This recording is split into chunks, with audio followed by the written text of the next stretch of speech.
Como siempre es un gusto saludarles en este séptimo diálogo cotidiano por la educación. Estamos aquí con Irán, muy contentos de poder dialogar sobre una pregunta clave. ¿Cómo tener presentes los principios de la nueva escuela mexicana en el uso de los libros de texto gratuitos? ¿Por qué esta pregunta?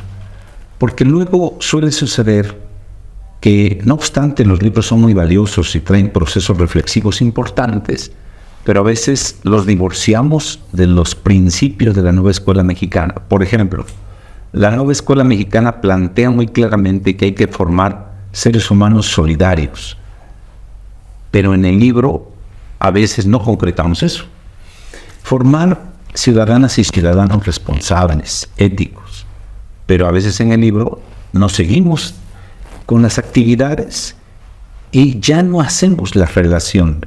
Eso es lo que hemos identificado. Por lo tanto, en este momento vamos a analizar un caso específico y a partir de ello podemos relacionarlo con los principios de la nueva escuela mexicana. Así es que adelante, Irán. Gracias por la invitación, doctor. Mira, me quiero ir directo a un ejemplo, a un proyecto que plantea quinto grado, ¿no? En donde se llama que fluyan las descripciones. Y lo plantean de inicio así, ¿no? En este proyecto reconocerás diversas maneras de emplear descripciones en tus textos escolares. Para ello elaborarás un libro, acordeón, donde describirás tu entorno en relación con la situación del agua en tu comunidad. Y a partir de ahí hay un conjunto de procesos. Por ejemplo, en identificar, les piden que les presenten un par de imágenes, en donde les piden que ellos de manera solidaria, en comunidad y solidaria, observen las siguientes imágenes y que las describan. Y que lo que ven y que lo que les transmite. Eso es lo que dice el texto. Y después les hacen un conjunto de preguntas sobre qué importancia tiene el agua, cómo afecta la vida humana y la vida en la naturaleza, la contaminación del agua, y en qué actividades cotidianas utilizas el agua. Como ejercicio suena interesante, pero yo creo que si estamos buscando transitar en un paradigma humanista y sobre todo desde el enfoque sociocrítico, pues la tarea que hay que puntualizar algunas ideas. ¿Cómo ves tú? Sí, claro. Mira, lo primero que yo puntualizaría es que la parte socioemocional debe estar incluida. No debe estar desligada. Por ejemplo, aquí una pregunta que no viene y que valdría la pena incorporarla es ¿cómo te sientes al observar esa situación? Entonces estás apelando a tus sentimientos, a tus emociones y las involucras, claro, para no hacerlo todo racional. Segunda, como bien dices, un principio de la nueva escuela mexicana es favorecer los procesos de autorreflexión, de participación, de emancipación, de investigación-acción, y por lo tanto vale la pena contrastar si estos 4 principios que acabo de mencionar están presentes en ese ejercicio. Y si no están, porque todo ejercicio de planeación didáctica es perfectible, ese es nuestro aporte. ¿Cómo podemos incorporarlo? Yo voy a tocar 2 y tú 2, ¿te parece? Claro. Por ejemplo, que tengan que ser emancipatorios. Eso quiere decir que cuando una comunidad es capaz de identificar los problemas y construir soluciones, eso mejora la vida de las personas y mejora la vida de la comunidad. Entonces, eso significa que estamos emancipándonos de un problema. Estamos resolviendo un problema de manera conjunta. Ese, por ejemplo, es un claro, porque de lo contrario no sería un proyecto si no llega hasta la emancipación. Es un punto clave. Sí, un punto clave. Y el otro, el proceso autorreflexivo. ¿Quiénes son los que reflexionan? Son los alumnos o aprendientes. ¿Quiénes son los que buscan las soluciones? Son los alumnos o aprendientes junto con la comunidad. Claro. Si no se lleva a cabo ese proceso de autorreflexión, entonces estaremos de nueva cuenta reproduciendo una mecanización, una automatización de solamente llevar a cabo respuestas, como por ejemplo una pregunta dice, ¿qué problemas observas de la naturaleza y de la sociedad humana en general? Entonces, pero no lo estamos contextualizando a el contexto más inmediato. Claro. Y fíjate que, por ejemplo, la parte de la participación, o sea, el elemento clave en términos de la participación, creo que se requiere dinamizar en el libro de texto con otros abordajes. Y es ahí en donde queremos ir recuperando estos elementos del paradigma sociocrítico que nos permitan recuperar, ¿no?, una postura más profunda. Por ejemplo, en el libro, cuando se plantea que fluyan las descripciones, parecería que el título no lo debemos pasar por alto.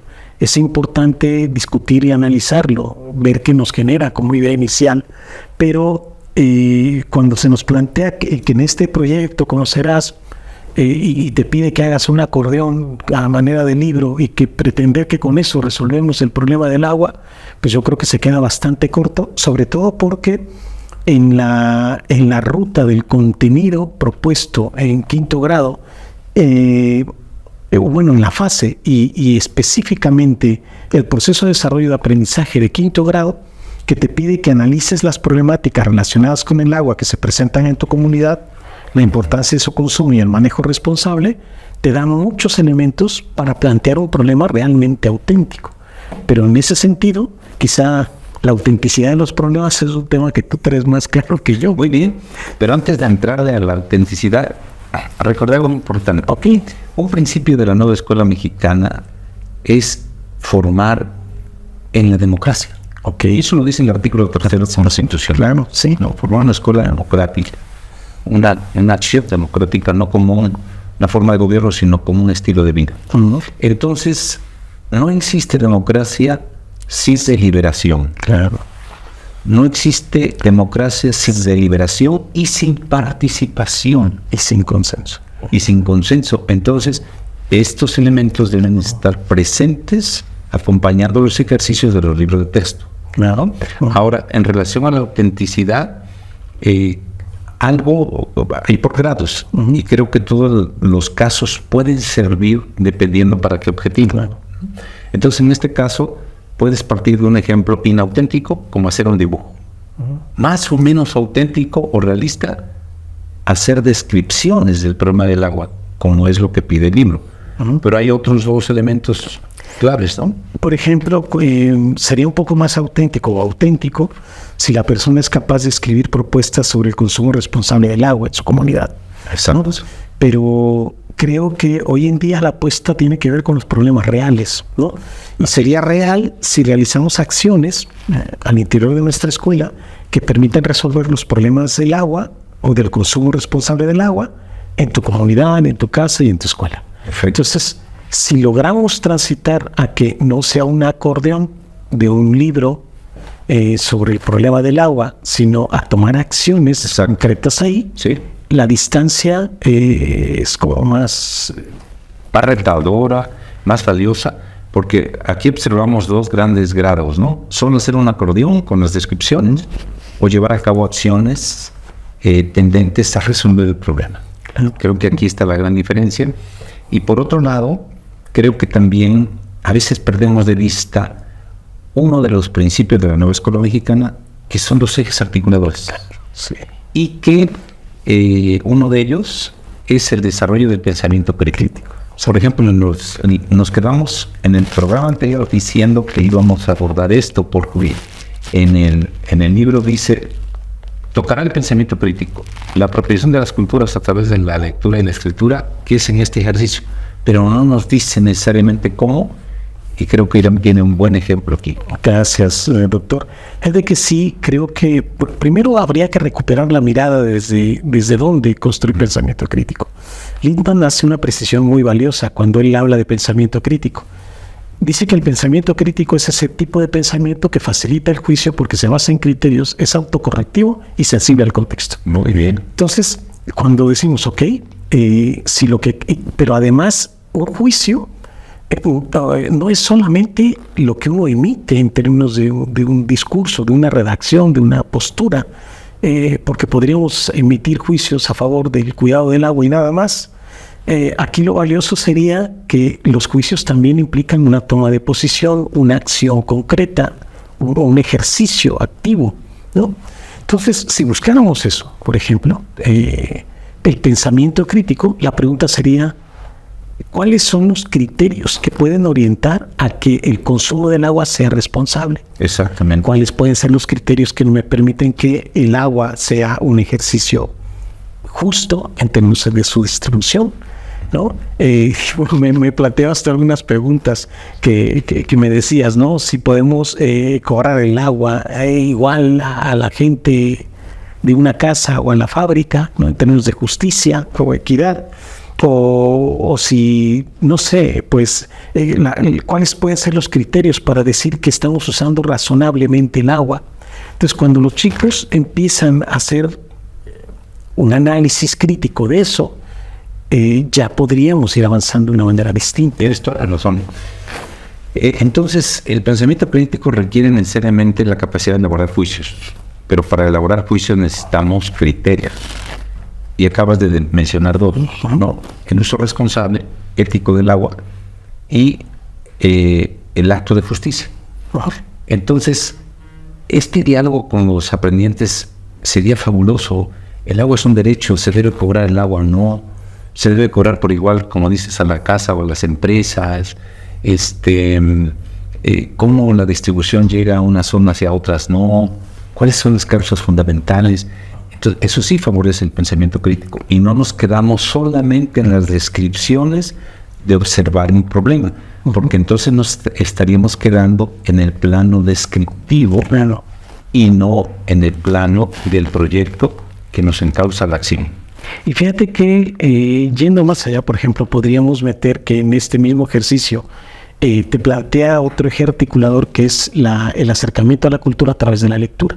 Correcto. Y que en el texto simplemente te menciona un párrafo sobre las culturas antiguas, pero que si realmente quisiéramos ayudar a entender el problema del agua y la cosmovisión que tienen los pueblos originarios respecto al agua, pues podríamos pedirle a diferentes aprendientes que revisaran diferentes textos que en cosmovisiones distintas de cada uno de los pueblos originarios, en términos de cómo concebían la importancia del agua, ¿no? Excelente, porque con eso estás guiándote en la orientación que nos da Paulo Freire. Claro. Antes de leer las letras y las palabras hay que leer el mundo. Entonces, la cosmovisión de los pueblos indígenas tiene grandes enseñanzas. Antes de ir a los términos, ¿qué es sostenibilidad? ¿Qué es sustentabilidad? Leemos el mundo. Claro. La manera en cómo interpretan y se relacionan con la vida diferentes pueblos originarios de México y de otros lugares. Y fíjate que cuando tú hablas de leer el mundo, curiosamente empieza en la lección o el proyecto con un par de imágenes que no son las mejores imágenes para hablar del problema del agua en mi comunidad. Exacto. Entonces una tarea del profesor sería recuperar diferentes imágenes propias de su comunidad y construir con ellos esa interpretación de esa imagen de la realidad, ¿no? Así es. Pues ahora lo que hay que leer es el reloj, porque ya llevamos el tiempo suficiente. Okay. En la siguiente creo que vale la pena abordar sobre el pensamiento crítico. Okay. Obviamente contextualizado a los libros de texto, a los principios de la nueva escuela mexicana, porque creo que no podemos desarticularlos. Así es que un placer, como siempre, estar con ustedes dialogando, conversando con Irán. Gracias por su atención. Nos vemos la próxima. Nos quedamos con